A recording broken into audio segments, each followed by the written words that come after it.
On va voir à présent comment traiter des objections. La première chose à comprendre, c'est que la vente est la conséquence d'un bon diagnostic. On l'a déjà vu plus tôt, mais je me dois de le rappeler parce que le but, en fait, c'est de traiter les objections en amont. Le bon vendeur traite les objections. Le vendeur d'exception accompagne le prospect à traiter les objections lui-même.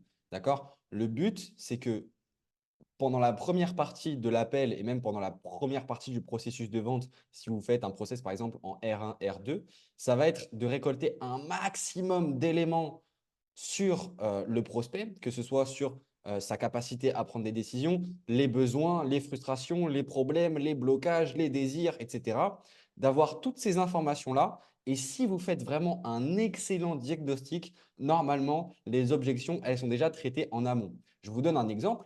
Admettons que vous vous retrouviez face à l'objection Ah, mais j'ai pas le budget. OK? Donc, vous avez présenté votre offre, vous avez posé des questions, etc. Vous avez présenté le prix. Ah, mais j'ai pas le budget. Objection, la personne n'a pas l'argent. Si vous aviez appliqué le process correctement, avant même de présenter votre offre, vous auriez d'abord posé la question, quel est ton budget à l'heure actuelle? Vous pouvez même amener la partie finance, entre guillemets, d'une manière un peu plus smooth, en plusieurs étapes. Admettons, moi, c'est ce que j'aime faire souvent, c'est OK, tu génères combien à l'heure actuelle avec ton activité? D'accord. Sur ce que tu génères, est-ce que tu arrives à mettre de côté? Si oui, combien? OK. Tu arrives à mettre de côté tant par mois. OK. Jusqu'à maintenant, tu as réussi à épargner combien? Donc, vous voyez, je ne vais pas tout de suite dans OK, tu as combien sur ton compte bancaire en épargne, mais j'amène tranquillement pour connaître le budget de la personne et derrière pouvoir lui préconiser une offre où je suis sûr qu'elle a le budget. Et là, comme ça, j'ai traité l'objection en amont. Pareil, admettons, ah, mais je dois en parler à ma femme. Objection, si vous aviez fait un excellent diagnostic, au début de l'appel, vous auriez demandé, OK, est-ce que tu es la seule personne à prendre tes décisions ou est-ce que pour ce type d'investissement, tu consultes quelqu'un d'autre? Ça peut être un associé, ça peut être sa femme, ça peut être son chien, sa tante, j'en sais rien. Mais si vous êtes encore une fois un excellent vendeur, vous traitez les objections en amont. D'accord? Quatre étapes pour traiter une objection. La première, c'est d'embrasser. D'accord? On ne réagit pas en mode primitif, c'est trop cher. Ah, mais non, mais mon produit il est meilleur, je suis meilleur que mon concurrent. Là, là, là. On commence à se justifier. Never. Il ne faut jamais faire ça, sinon vous perdez une vente. D'accord? Donc, à partir du moment où la personne présente une objection, on l'accueille à bras ouverts. OK, parlons-en. D'accord? Donc, admettons que la personne nous dise c'est trop cher. On va creuser, on va chercher à comprendre parce qu'en réalité, la première objection n'est jamais la vraie. C'est écrit juste ici. La première objection n'est jamais la vraie. Les prospects sont des menteurs, d'accord? La plupart des gens, au lieu de vous donner frontalement la vraie objection et vous dire non, mec, j'ai pas confiance en toi, bah, ils vont préférer vous dire ah, mais je vais réfléchir. Ah, je reviens vers toi plus tard. Non, non. Mais ces objections ne sont jamais les vraies, d'accord? Ça cache toujours quelque chose. Donc, prenez conscience que quand la personne vous donne une objection, ce n'est jamais la vraie et que si vous voulez réellement aller au-delà de cette objection, vous allez devoir comprendre quelle est la vraie objection. Et le seul moyen de faire ça, c'est de creuser.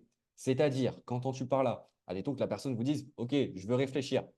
OK, très bien, je comprends parfaitement que tu veux y réfléchir. Là, on creuse. Mais quand tu me dis que tu veux réfléchir, c'est à quoi que tu veux réfléchir exactement? Et là, on creuse. OK?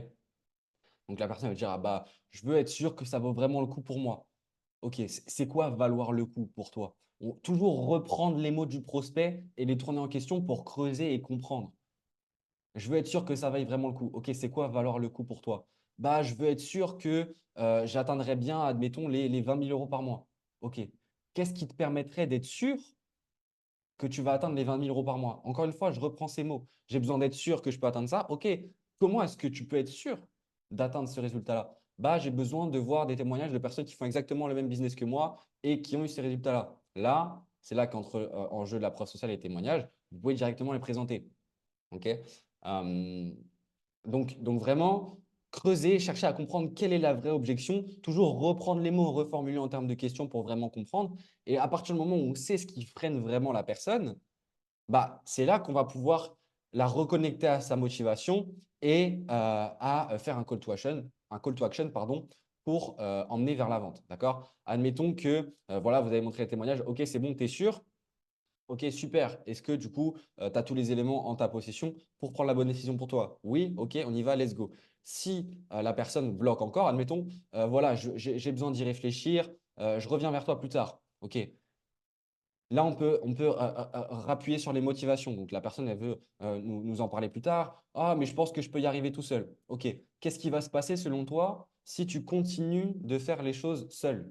bah, je vais continuer d'avoir les mêmes problèmes et je vais être frustré, etc. Ok, si tu es venu sur cet appel, c'est pour régler ton problème, on est d'accord, c'est parce que tu en as marre. Oui, c'est vrai que j'en ai marre et voilà, je veux passer à autre chose, je suis fatigué. Ok. Est-ce que tu penses que ça t'aiderait d'avoir accès à tous les process qui peuvent te permettre de régler ce problème-là sans avoir besoin de te casser la tête plus longtemps? Ouais, en vrai, je pense que ça peut m'aider. Et là, vous voyez, j'ai reconnecté la personne à sa motivation, à pourquoi elle est là. Parce que la personne, elle veut fuir, mais en réalité, elle a un besoin, elle a un problème à résoudre. Et si elle est là, c'est parce qu'il y a une raison. Si la personne n'a pas de problème, elle ne serait pas sur cet appel avec vous. Si elle en est arrivée jusque-là, c'est que la personne, elle est qualifiée. Franchement, si elle est arrivée au bout, que vous lui avez présenté l'offre, c'est une personne qui est qualifiée, qui vous donne suffisamment de temps et de considération pour que vous soyez sûr qu'elle a un problème à résoudre. Ok. Maintenant, c'est que votre capacité à l'emmener dans la bonne direction qui va faire que la personne va démarrer ou pas. Donc, on la reconnecte à ses motivations. Ok, pourquoi tu étais là? Ok, donc c'est ça que tu es venu chercher. Concrètement, qu'est-ce qui va se passer si tu ne fais pas ça? Donc, mettre en lumière le coût de l'inaction, d'accord? Motivation, call to action. La première objection n'est jamais la vraie. Encore une fois, certitude, attitude, posture, 95% du résultat, ça réside là-dedans. Dans 99% des cas, le prospect a juste peur. Ok. Quand on vous sort une objection, les gens, c'est soit qu'ils manquent de confiance en vous, soit qu'ils manquent de confiance en votre produit ou votre solution, soit qu'ils manquent de confiance en eux. Et en fait, à chaque fois, c'est un manque de confiance sur les trois et ça crée de la peur. C'est-à-dire que si bah, voilà, elle n'est pas 100% confiante sur votre solution, bah, elle va avoir peur de ne pas réussir. Du coup, elle va bloquer, elle ne va pas passer à l'action. Pardon. Donc, le but est d'instaurer un lien de confiance et le prendre par la main pour que ça passe, pour que ça paraisse léger. D'accord? On va le faire ensemble. Ok? On rassure. On est là pour apporter de la confiance. Si vous êtes ici, encore une fois, c'est que je vous ai closé à un moment ou à un autre et que au moment où je vous ai closé, je n'ai pas cherché à précipiter quoi que ce soit. Et ça, si vous vous en souvenez, c'est sûr que vous vous souvenez du fait que bah, pendant l'appel, je ne vous fais pas démarrer tant que je ne suis pas sûr que vous avez vraiment confiance en moi, ma solution et en vous. Je ne vous préconise pas d'offre tant que je ne suis pas sûr que vous avez tous les éléments, que vous êtes sûr, OK, c'est bon, là, tu es sûr, OK, tu as vraiment confiance, là, tous les points sont bons, tu es sûr et certain, OK, mon offre, c'est ça. Voilà. Et là, ça paraît léger parce que la personne elle a déjà confiance, elle est déjà rassurée, elle n'a plus peur. Vous avez tout traité et là, boum, on passe à l'offre. Ok. Rassurer le prospect, lui expliquer clairement comment ça va se passer après la vente. Parce que bah voilà, c'est la personne, encore une fois, les gens n'aiment pas l'incertitude, n'aiment pas le doute, n'aiment pas l'inconnu. Donc, vous devez rassurer un maximum. OK, à partir du moment où tu démarres, ça va se passer comme ça. Tu vas être intégré à tel groupe, tu vas recevoir ton contrat, ta facture. On va caler l'appel ensemble. Et ensuite, non, non, non. OK. Ne jamais se justifier, toujours faire preuve de certitude. OK.